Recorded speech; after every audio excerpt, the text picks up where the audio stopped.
Firstly congratulations అవసరాల గారు. Thank you.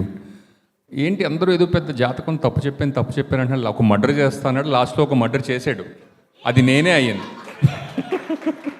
So నా జాతకం తప్పు కాదండి, నేను చెప్పింది కరెక్ట్. ఓ మీ జాతకమే చెప్పారు అక్కడ మీరు. నీ జాతకం చెప్పాను. Thank you so much. ఇంకొక ఫస్ట్ మోహన్ కృష్ణ గారి గురించి చెప్పాలంటే రచయితగా సినిమా దర్శకుడిగా ఆయన మీ అందరికీ తెలుసు. కాకపోతే ఆయన పర్సనాలిటీలో నాకు బాగా నచ్చిన విషయం ఏంటంటే, నేను నోటీస్ చేస్తే నాకు సినిమాలో అయిన ఫ్రెండ్షిప్స్ అన్నీ ఆయన సినిమాలో పనిచేస్తున్నప్పుడు ఎక్కువయ్యాయి. నిజంగా. ఎందుకంటే ఆయన సెట్లో ఎవ్రీ పని సో జోవియల్, అంటే ఆయన ఎనర్జీయే మొత్తం సెట్ అంతా కూడా ఉంటుంది. Sir thank you so much for being such a wonderful person. And నాకు మీరు కామెడీ సినిమాలు ఇంకా ఎక్కువ చేస్తూ ఉండాలన్న కోరిక ఉంది సార్. ఎందుకంటే ఇందాక ప్రివ్యూ క్లిప్స్ చూస్తుంటే అందరు పళ్ళు ఒక్కొక్కడి నోట్లో 32 ఉన్నాయని ఖచ్చితంగా నిర్ధారించుకునే cinema me cinema.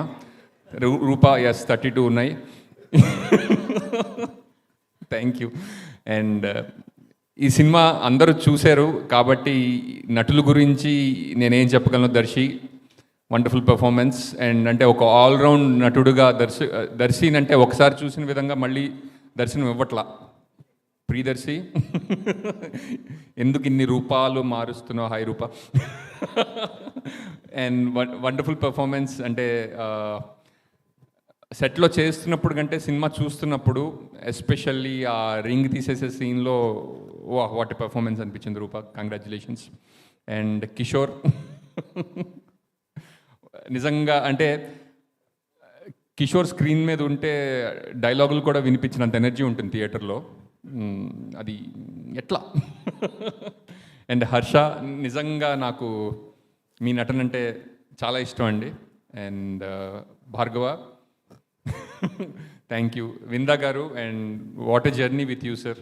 I'm so happy that you know we have, అంటే నేను అత్యధికంగా సినిమాలు అంటే విందా గారి కెమెరా వెనుకుంటే నేను ముందు ఉండడం జరిగిందనమాట. Thank you so much Vinda garu. And Krishnaprasad garu ఎందుకు కాల్ దించారు. Thank you so much sir. Sir లేదు, నాకు భయం వేస్తుంది, నేను 2 అడుగులకు వెళ్ళాలనిపిస్తుంది. Thank you so much for being a family. Gentlemen దగ్గర నుంచి, యాక్చువల్లీ జెంటిల్మెన్ ముందు నుంచి మనం మాట్లాడుకోవడం మొదలుపెట్టాము. అండ్ నన్ను కూడా మీ మీ ఫిల్మోగ్రఫీలో నా పేరు కూడా ఉండడం నాకు చాలా ఆనందంగా ఉంది sir. Thank you. And one of my favourite actors Ashok Kumar గారు. అంటే నాతో ఆయన జో అచ్యుతానందలో పనిచేశారు, 101 జిల్లాల అందగాడిలో పనిచేశారు, ఫలానా అబ్బాయి ఫలానా అమ్మాయిలో పనిచేశారు. ఆయన్ని డైరెక్ట్ చేయడం నేను బాగా ఎంజాయ్ చేస్తాను sir. And thank you so much. And Nivitha చాలా మంచి నటి. మీరు 101 జిల్లాల అందగాడు చూసినప్పుడు కూడా ఆ అమ్మాయి భలే చేసిందని చెప్పారు కదా సార్. అండ్ ఇంకా మంచి పాత్రలు రావాలని అండ్ మీ వెర్సిటాలిటీ అందరికీ తెలియాలని కోరుకుంటున్నాను. అండ్ ఇంత ప్రాజెక్ట్ని అంటే లాస్ట్లో మీరు క్లైమాక్స్ చూసినట్టయితే ఉన్న నటులందరూ అక్కడే ఉంటారు. అండ్ ఇటువంటి ప్రాజెక్ట్ని హ్యాండిల్ చేయడం చాలా కష్టం, ఎస్పెషల్లీ స్కెడ్యూలింగ్ దాంట్లో ఆలోచించినట్టయితే కనుక. సురేష్ గారు థ్యాంక్ యూ. అండ్ నన్ను మీరు నెక్స్ట్ సినిమాలో కూడా ఇంతే జాగ్రత్తగా తొందరగా పంపించేస్తూ లేట్గా పిలుస్తూ ఉండాలని. అండ్ డైరెక్షన్ టీం అందరికీ thank you so much. Vamshi wonderful. And Geetha garu చెప్పండి. అయిపోయింది. ఏం సందేహం లేదు, మీరు మంచి డైరెక్టర్. ఏం సందేహం లేదు, మీరు మంచి యాక్టర్ కూడా. ఏం సందేహం లేదు, మీరు మంచి జాతకం కూడా చెప్తున్నారు. ఏది నా జాతకం చెప్పండి ఒకసారి. అమ్మయ్య, నాకున్న 3 సందేహాలు ఇవి తీర్చేసింది. Thank you.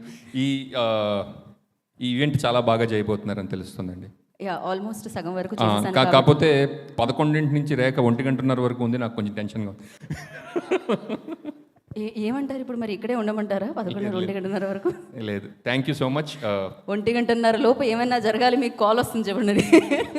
Thank you so much అండి. Thank you so much. Thank you Srinivas గారు.